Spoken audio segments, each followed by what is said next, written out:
I am Chad Villella. I'm Tyler Gillett. I'm Matt Bettinelli-Olpin. I was the executive producer on Scream. I'm part of Radio Silence. I'm one of the directors. I'm the other director. We are co-directors. I just remember how much fun it was, like seeing it the first time and being like, oh, that is the exact experience you want when you see a movie. It's fun, it's scary, it's moving, it's got everything. And then I think one of the other great things about the franchise as a whole is that you kept getting it for years. You know, it was like you got the second one a year later, and then a little longer you got the third one and the fourth one. And so to be a part of the fifth one is mind-boggling. One of the moments I will never forget during the shoot was when the Legacy cast walked onto our big sort of Act 3 set for the first time. And just watching them have the experience of stepping back in time to the first movie, you could see how much that family and these movies have meant to them. And I think there was just a real sense of responsibility on our part, and honestly, just a very sort of humbled approach, knowing and really feeling like we were the new kids on the block. You know, we were stepping into something that really had roots, and that it was our job to find a way to move it forward, but to also really be aware of and pay respect to what had come before.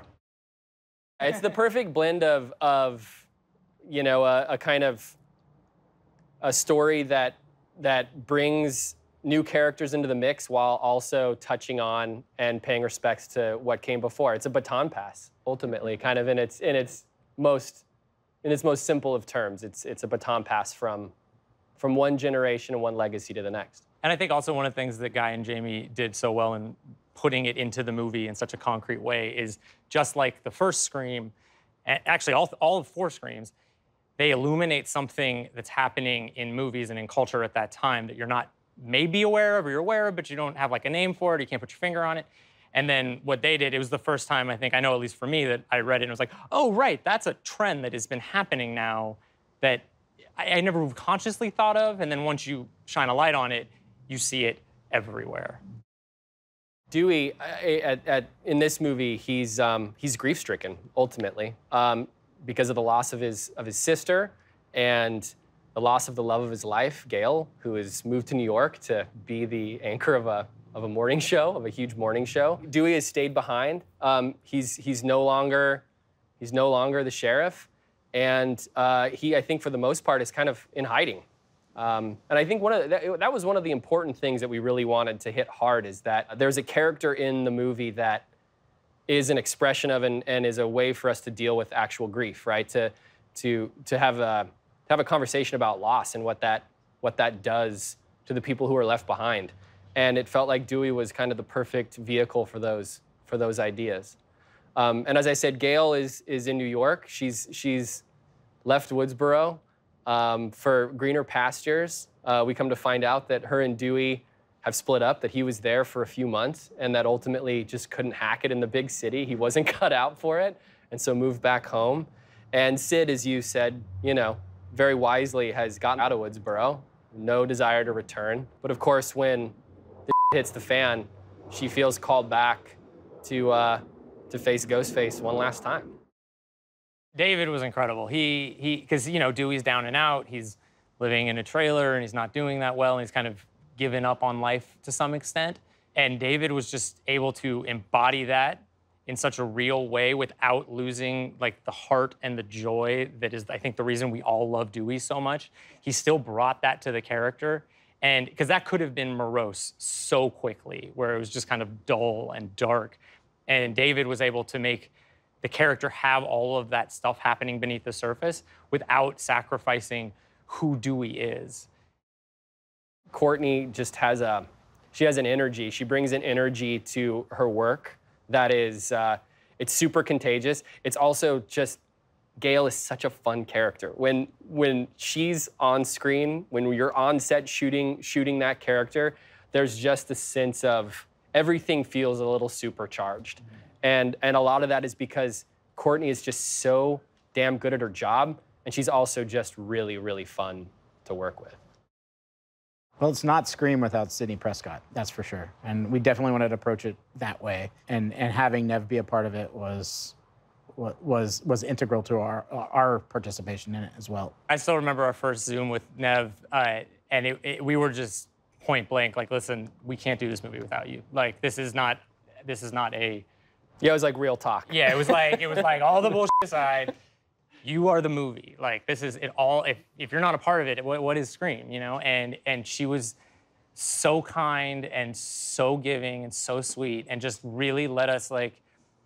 She was a collaborator. I mean, she really, like, as soon as she got on board, she had really, really great thoughts about how to shift the script so that it would really be, it would do Sidney justice, you know? Because, again, from us, from Guy and Jamie, we're all fans, and we know it from the outside in. She knows it from the inside out. And to get that perspective was just invaluable. I think one of the things that's really fun about calling this one Scream is that there was a way for us to organically, in the movie, because what the movie's about, because of fan culture, because of requels, to call it Scream and then shine a light on why it's called Scream within the movie, so that the movie is making fun of itself for being called the same thing as the original. And that was really well stated. I'm surprised. Yeah, you nailed it. There was a lot of really ways good. that could have been tied in knots.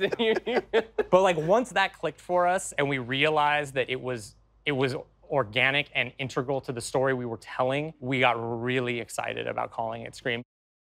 I mean, it was always our aim to create an ensemble that felt like a group of real kids. And I think we achieved that. I think that has a lot to do with diversity, but it also just, I think, again, has to do with energy and how those actors, that group relate to each other. And I think that you feel the chemistry that we knew off screen with all of them, we think really exists in a really distilled and amazing way on screen. Going into any project, you need to be prepared and on the same page. So when you hit the ground, you're able to make sure that that vision is, like, executed. So I think we spend a lot of time in the script phase and just going over the script and making sure we know our ins and outs of scenes and what we want out of scenes and what we want out of production design and then performances as well. So when we hit the ground on set, we're able to be like, all right, cool, let's figure out how, where everything is right now, where it needs to be. And it also makes us a little bit more malleable, I guess, when something happens that we have to adapt on the spot. We have to change on the spot. We're like, all right, well, we're all on the same page already, so now we're able to, like, shift a little bit and get things done.